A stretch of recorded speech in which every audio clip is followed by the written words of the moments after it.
Kemudian kalau kita lihat di Undang-Undang Nomor 42 tahun 99 itu, bahwa tentang jaminan fidusia ini adalah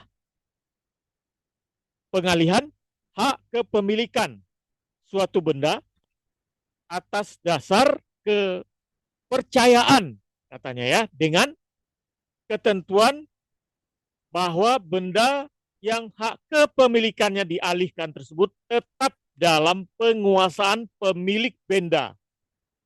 Ya, nah ini jelas di situ ada unsur pengalihan hak kepemilikan suatu benda. Unsur kedua atas dasar kepercayaan. Unsur ketiga ketentuan bahwa benda yang hak kepemilikan dialihkan tersebut tetap dalam penguasaan pemilik benda. Ya, pengalian hak unsur-unsurnya ya, pengalian hak kepemilikan suatu benda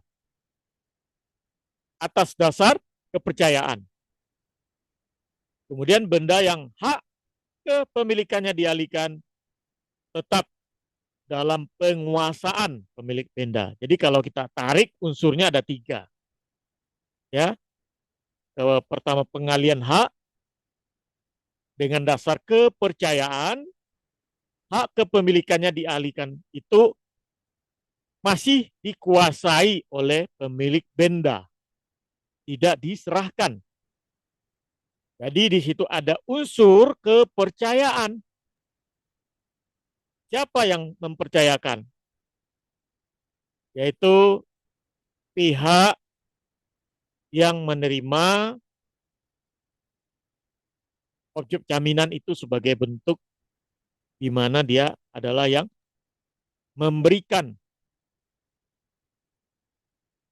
kreditnya kepada si pemilik benda itu sebagai debitur. Ya.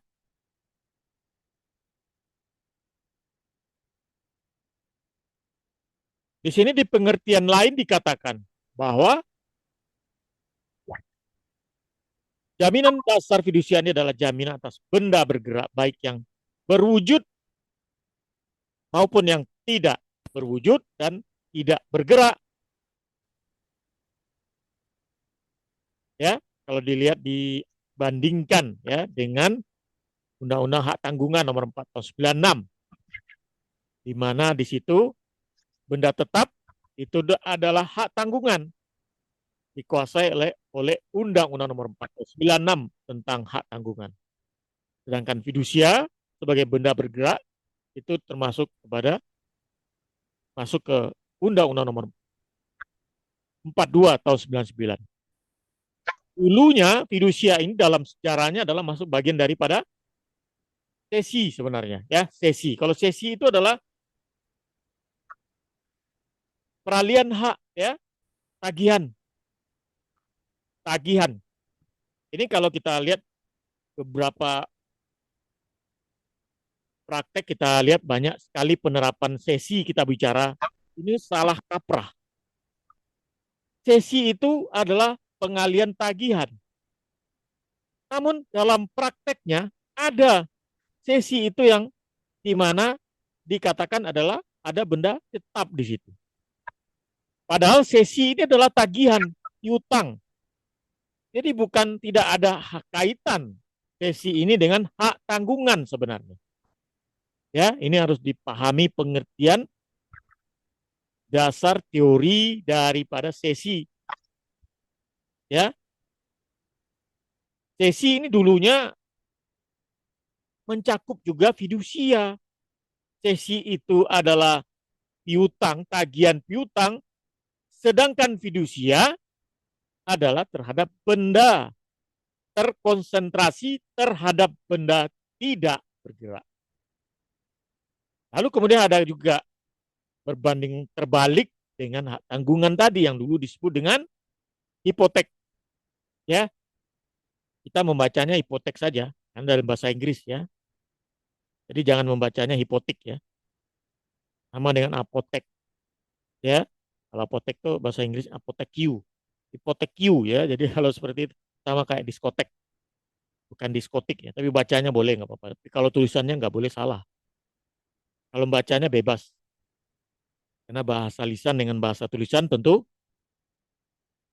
agak sedikit berbeda ya. Kemudian apa benda-benda dalam fidusia itu? Segala sesuatu yang dapat dimiliki atau dialihkan, baik yang berwujud maupun tidak berwujud, terdaftar atau yang tidak terdaftar, bergerak atau yang tidak bergerak, yang tidak dapat dibebani hak tanggungan atau hipotek.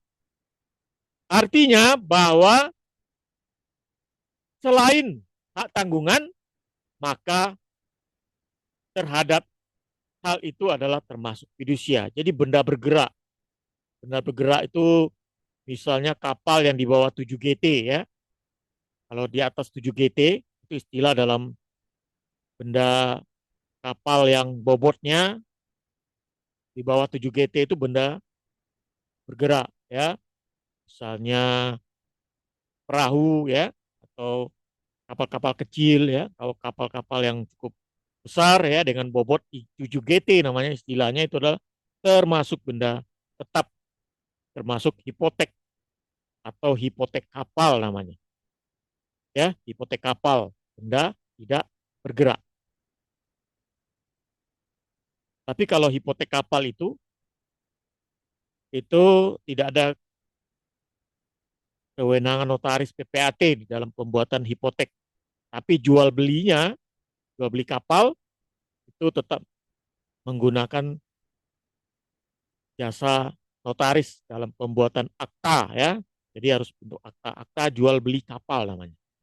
Itu harus melalui, jadi peralihan haknya tetap. Tapi kalau jaminan kreditnya hipotek kapal tidak memerlukan notaris PPAT, cukup pejabat sah bandar ya, hipotek kapal namanya, yang 7 GT ke atas. Jadi dilihat dari ukuran dan beratnya.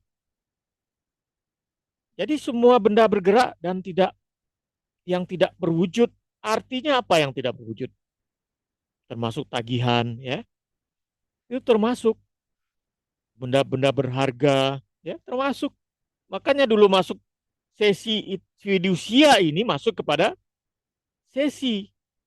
Kalau sesi itu tidak benda tetap sebenarnya. Jadi kalau ada, saya juga mendapatkan pertanyaan, ini bagaimana sesi terhadap, bagaimana dengan royanya Pak? Nah sesi itu bukan benda tetap, harusnya 613 KUH Perdata jelas mengatakan sesi itu bukan benda tetap. Ini kasus yang besar apa? Bank Bali dulu ya, yang melibatkan, mohon maaf boleh sebut namanya, Setio Novanto ya.